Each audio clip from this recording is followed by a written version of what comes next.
विज्ञान के माध्यम से श्रवण करने वाले हमारे सभी श्रोताओं को हमारे YouTube एवं फेसबुक चैनल में सबका स्वागत है। और आज के सेशन में हम आपको ये वेदांत के बारे में बताते हैं, जिसे लघु वेदांत कहते हैं।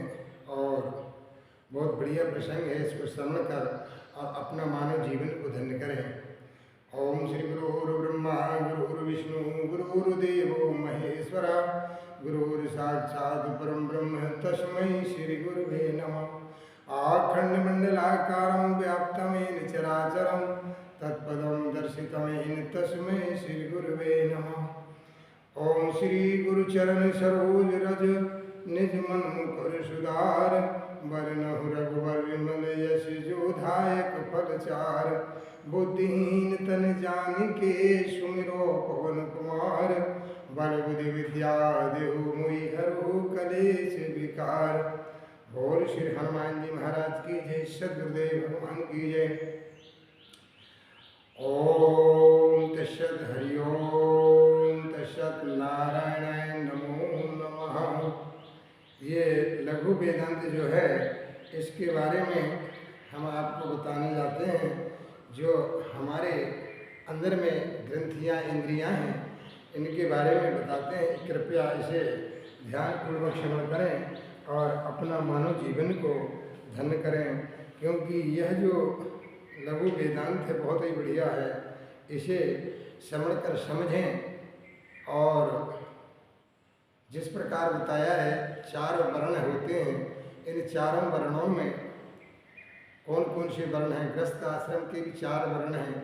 और गृहस्थ आश्रम के बताया गया है कलयुग में इस गृहस्थ के मानव जीवन की जो उम्र है ये 100 वर्ष की है। लेकिन आजकल 100 वर्ष तो जीना मुश्किल पड़ रहा है, परंतु शास्त्रों में तो इसका 100 वर्ष बताया गया है। इसी प्रकार हर वर्ण भी 4 होते हैं। गृहस्थ के 4 वर्ण, सन्यासी के 4 वर्ण, रामानंदाचार्यों के 4 वर्ण और भगवत भक्तों के भी 4 वर्ण होते हैं। इस प्रकार बताया गया कि ब्राह्मण के क्या व्रत हैं, क्या धर्म है। शम, सत्य, सम, दम, श्रुति और शास्त्र का अभ्यास होना चाहिए। इसको ब्राह्मण का ये नियम है। दूसरा है, अभी ये जो है धैर्य, काम और क्रोध का वेग का रोकना, महत्व हेतु व्रत धारण करना और सभी शास्त्रों का अध्ययन होना, ये ब्राह्मण का धर्म है। अब भगवत भक्तों का धर्म क्या है? भगवान के धर्म का क्या है? सकाम कर्म, निष्काम कर्म, ये सब कर्म बताए गए हैं। इस प्रकार सभी को अपने अपने वर्णों से अनुसार और यह शास्त्रों के नियम से सभी को ज़्यादा नहीं तो 1-2% जरूर मानना चाहिए, इसलिए बताया गया है। जैसे कि यहाँ बताया है धैर्य, काम और क्रोध को, वेग को रोकना। दूसरा है महत्व हेतु धर्म, 12 प्रकार के हैं। श्रुत, शास्त्र अभ्यास, इंद्रियों का रोकना, तेज, धता, शव और सभी प्रकार के ऐसे प्रकार 12 धर्म बताए गए हैं। औरस, बुद्धि, वेग, तेज, प्रभाव, बल, इस प्रकार सभी बताया ब्राह्मण के धर्म। और वैश्य का धर्म सब वर्णों की सेवा करना। क्षत्रिय का धर्म है धैर्य रखना, तेज स्वभाव रहना और युद्ध में पीठ दिखा के ना भागना, ये क्षत्रिय का धर्म है। और वैश्य का धर्म सब वर्णों की सेवा। वैश्य का धर्म है कृषि करना, व्यापार करना और दान करना, ये वैश्य का भी धर्म है। और जो बताया है कि शूद्र का जो धर्म है, ये इसका सब वर्णों की सेवा करने का धर्म है। अब ब्राह्मण का धर्म तो आपने बता दिया आपको। ब्राह्मण, क्षत्रिय, वैश्य, शूद्र। कृषि, गौरक्ष, वाणिज्यम, वैश्य कर्म स्वभावजम, ये कृषि करना, गौ की रक्षा करना, व्यापार करना, ये वैश्य का धर्म है। इसी प्रकार बताते हैं। अब आ जाइए इंद्रियां। ये इंद्रियां क्या है? इंद्रियां देवता और विषय, अध्यात्म, आदिदेव, आदिभूत। श्रोत्र माने, श्रोत्र का क्या धर्म है? दिशा। श्रोत्र माने काम, दिशा का ज्ञान होता है। अगर हवा चलती हो तो कानों से हवा लगता है, पता चलता है कि इस दिशा से हवा आ रही है, दिशा शब्द। और दूसरा है इंद्रिया का जो त्वचा है, त्वचा का देवता कौन है? वायु। और इसका काम क्या है? स्पर्श करना। त्वचा को हवा का या किसी भी चीज़ का संकेत मिलता है, वो जानती है कि यहाँ से आ रही है। दूसरा है चक्षु। चक्षु का देवता है सूर्य। चक्षु माने आँख, इसका देवता सूर्य। आँख का क्या काम है? रूप को देखना, किसी भी चीज़ को देखना, यानी कहने का मतलब। अब जिह्वा चौथा, जिह्वा का देवता कौन है? वरुण। इसका काम क्या है? रस लेना, अच्छा बुरा जो भी है, जिह्वा का काम है रस लेना। अच्छा, पांचवा है प्राण। प्राण का देवता कौन है? अश्विनी कुमार। अश्विनी कुमार, इसका घृणा, घृणा का देवता अश्विनी कुमार। इसका क्या काम है? घृणा का गंध लेना। घृणा माने नाक, गंध लेना, अच्छी गंध बुरी गंध दोनों का ये ग्रहण करती है, इसका ये काम है। अब ज्ञान इंद्रिया पे आ जाइए। ज्ञान इंद्रिया वाक, वाक का देवता अग्नि। अग्नि का देवता वचन क्रिया है। अब हस्त माने हाथ, हाथ का देवता चंद्र। हाथ का क्या काम है? लेन देन करना, लेना और देना। अब आ जाइए पाद, पाद का देवता वामन जी। पाद माने शरीर की इंद्रिया, पाद वामन जी, इनका काम क्या है? गमन। पाद माने पाँव, इसका गमन आगमन करना। नौमा है उपस्थ।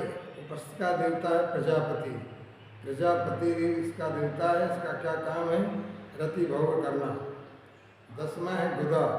गुदा का देवता यम। इसका क्या काम है? मल त्याग करना। गुदा मतलब अपने जो इंद्रिय के तो है वो गुदा, इसमें मल त्याग करना। अब आ जाइए अंतकरण। अंतकरण में क्या क्या है? मन का देवता चंद्रमा। मन का क्या काम है? संकल्प करना, विकल्प करना, मन से विवेक करना। अब दूसरा आ जाइए बुद्धि। बुद्धि का देवता ब्रह्मा। बुद्धि का क्या काम है? निश्चय करना, जो भी चीज़ है उसको सोचना, विचारना, निश्चय करना। अब आ जाइए चित्त। चित्त का देवता वासुदेव। वासुदेव, इसका क्या काम है? चित्त का चिंतन करना, चिंतन करना। अब आ जाइए अहंकार। अहंकार का देवता रुद्र। रुद्र का देवता, इसका विषय क्या है? अहमपना। इस प्रकार अब माया पे आ जाइए। माया के नाम 15 हैं। माया अविद्या, प्रकृति, शक्ति, सत्या, तुला, मूला, योनि, अव्यक्त, ये माया के नाम हैं। और अविकृत, दूसरा अज्ञा, 12वां अज्ञा, 13 तम, 14 तुच्छा, 15 अनिवर्चनीय। इस प्रकार ये सब चीज़ें हैं। अब हिरण्यगर्भ शुद्धा आकाश, चौथा वायु, 15वां 5 तेज, 6ठा जल, 7वां पृथ्वी,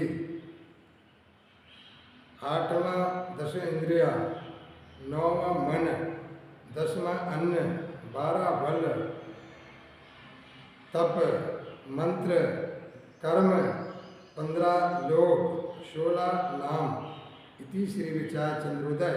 ये विचार चंद्रोदय क्या है कि हृदय रूपी आकाश में श्रेष्ठ रूपी चंद्रमा का उदय होने का नाम श्री विचार चंद्रोदय है। विचार चंद्रोदय का मतलब ये है, हमारे मन में जितने भी चीज़ें संकल्प विकल्प होती हैं, इनका और श्रेष्ठ रूपी हृदय के अंदर इसका प्रकाश हो जाना, इसको कहते हैं विचार चंद्रोदय। ये विचार चंद्रोदय लघु वेदांत शास्त्र है। इसको श्रवण कर और अपना मानव जीवन को समझना चाहिए कि हम क्या हैं, हमारे अंदर इंद्रियां क्या हैं, हमारे विचार कैसे होने चाहिए। तो विचार में बताया है कि श्रेष्ठ रूपी चंद्रमा, जैसे चंद्रमा में कितना प्रकाश होता है, इसी प्रकार हमारे हृदय में श्रेष्ठ रूपी चंद्रमा का हृदय रूपी आकाश में उदय होने का नाम श्री विचार चंद्रोदय है। इसे विचार चंद्रोदय कहते हैं।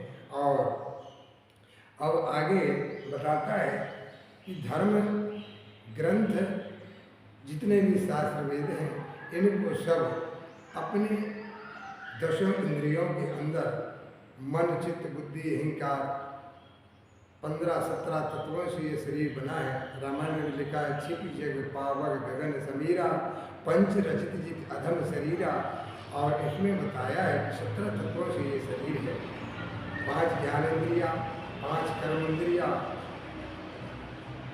और 5 प्राण और चित्त बुद्धि, इस प्रकार 17 तत्वों का ये शरीर है। ये स्थूल शरीर, कारण शरीर, सूक्ष्म शरीर, मृत्यु प्रांत जब यह शरीर जीवात्मा जाता है शरीर छोड़ के, तो जैसा हमारा मृत्यु के टाइम में मन होता है उसी जगह में यह सूक्ष्म शरीर और अपने चले जाता है, तो वहीं जाता है जहाँ पर उसका मन होता है। इसलिए कहा गया है कि मृत्यु के टाइम भगवान का नाम जरूर आना चाहिए। इसीलिए तो कहते हैं कि जन्म जन्म मुनि यतन कराई और अंत राम कही आवत नाई। इसलिए प्यारे जीते जी जितना बन सके उतना भगवान का याद कर लें तो ज़्यादा अच्छा है। मरते टाइम तो किसी को भी भगवान का नाम आता नहीं, क्योंकि वो तो सारे रास्ता बंद हो जाते हैं। उस टाइम पे सिर्फ यही दिखता है कि अब क्या है, मैं कहाँ हूँ, कौन हूँ। ये अगर पहले याद कर ले तो इसका मानव जीवन का कल्याण हो जाए।